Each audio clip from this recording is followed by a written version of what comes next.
वो आपको इसलिए डांटता है क्योंकि आपको डांटने का उसके पास अधिकार है, वो अधिकार से डांटता है। माँ डांटती है तो माँ का अधिकार है डांटने का आपको। सास डांटती है तो सास का अधिकार है अपनी बहू को डांटने का। इसलिए कोई आपको डांटे तो समझ लेना कि ये आपसे प्रेम करते हैं। जो प्रेम करेगा वही डांटेगा, वरना तुम कुछ भी करो, क्या करना दूसरों को।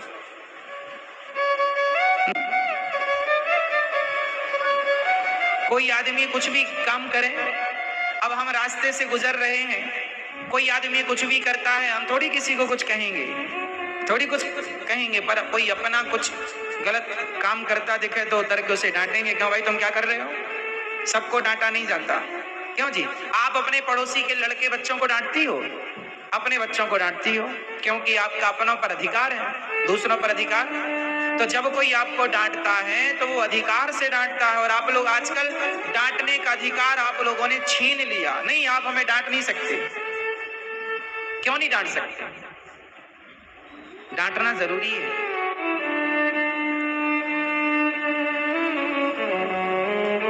इसलिए रिश्तों में तो देखो अधिकार कुछ तो देने पड़ेंगे। अब आप आज की पत्नियां कहती हैं बस हमारा पति हमसे प्यार करे। जब प्यार करता है पति तो पत्नियां बड़ी खुश होती हैं। सोने का हार दिलाता है पति, पत्नियां बड़ी खुश होती हैं। साड़ी दिलाता है पति, पत्नियां बड़ी खुश होती हैं। पर जरा पति डांट दे तो मुंह फुला के सीधा मायके, मैं मायके चली जाऊंगी, तुम देखते रही हो।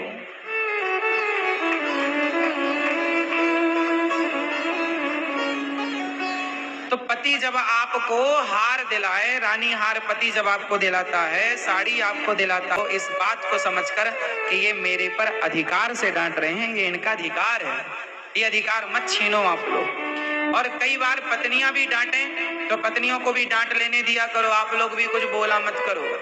पत्नी भी तो पति को अधिकार से बोलती है। कभी कभी पत्नियों का भी मन होता है कि वो भी अपने पति को डांटे। आपको डांट पड़ती है? पत्नी डांटती है आपको? ये तो कह रहे हैं डांटती हैं। डांटते हैं? अच्छा है। तो कभी पत्नी डांटे तो पति चुप रहे, पति डांटे तो पत्नी चुप रहे। रिश्ते ऐसे चलते हैं। आजकल पता है क्या चल रहा है? आजकल रिश्तों में लड़की जब आती है ना तो वो ये सोच कर आती है मैं सुनूंगी नहीं। मैं क्यों सुनूं? आजकल लोग बिल्कुल सुनना नहीं चाहते। मैं क्यों किसी की डांट सुनूं? मैं क्यों सुनूं? भाई साहब, रिश्ते ऐसे चलेंगे ही नहीं। डिग्रियां देते देते माँ बाप ये भूल जाते हैं कि बच्चों को एक डिग्री और देनी रह गई, और वो डिग्री क्या है? सहनशीलता की डिग्री। रिश्तों को चलाने के लिए सबसे अधिक कौन सी डिग्री लगती है? हाँ, यदि आपके अंदर सहनशीलता है तो हर रिश्ता आप निभा पाओगे, और सहनशीलता नहीं है तो आप कोई भी रिश्ता नहीं निभा पाओगे। लिख लो आप। हर रिश्ते कैसे चलते हैं? सहनशीलता से। थोड़ा सहना पड़ता है। पति कुछ बोले तो सहना पड़ता है। एक लड़की ससुराल जाती है, पहले माँ बाप कहते थे बेटी तेरा ससुराल तेरा घर है, तेरा पति तेरा भगवान है, तेरी सास तेरी माँ है, तेरा ससुर तेरा पिता है, तेरा देवर तेरा छोटा भाई है, अच्छे से रहना। पहले माँ बाप ऐसा पाठ पढ़ा कर बेटी को भेजते थे, बेटा 2 बातें सहन कर लेना, 2 बातें सुन लेना कि माँ ये पढ़ा कर भेजती है, बेटा मैंने इतना दहेज दिया है, सास 3-5 करे तो बताना, गुंडे भिजवा दूंगी मैं। और सबसे बड़ी गलती माँ बाप की है। पहले के माँ बाप ना अपनी बेटियों को बढ़िया संस्कार देते थे। आजकल मार्केट में अच्छी बहुएं क्यों नहीं मिल रही हैं? क्योंकि आजकल माँ बाप ने अपनी बेटियों को संस्कार देने छोड़ दिए।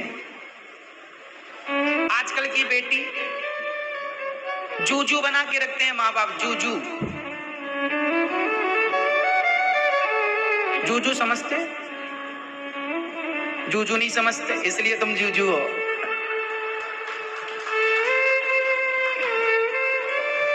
भैया जूजू समझते हैं? भाई गांव में छोटे छोटे बच्चों को जब छोटे मोटे कीड़े निकलते हैं ना, जूजू है, जूजू जूजू।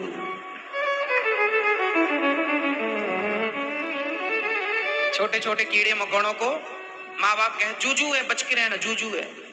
तो आजकल माँ बाप, गलती माँ बाप की है। आजकल माँ बाप अपनी बेटी से रोटी नहीं बनवाते ना, तू रोटी क्यों बनाएगी? और ससुराल में उसे जब बनाना पड़ेगी तब फिर कौन बनाएगा? तुम जाओगी सिखाने? आजकल के माँ बाप अपनी बेटी को रोटी तक बनाना नहीं सिखाते। अरे पहले के माँ बाप अपनी बेटी को हर परिस्थिति के लिए तैयार करते थे।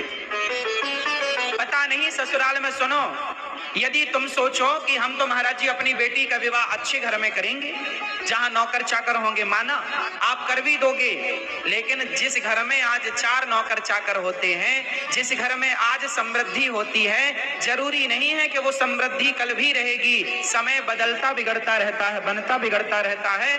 माता सीता के बारे में किसी ने सोचा था? जनक जी ने सोचा था कि मेरी बेटी को जंगल में जाके लकड़ियां काटनी पड़ेंगी?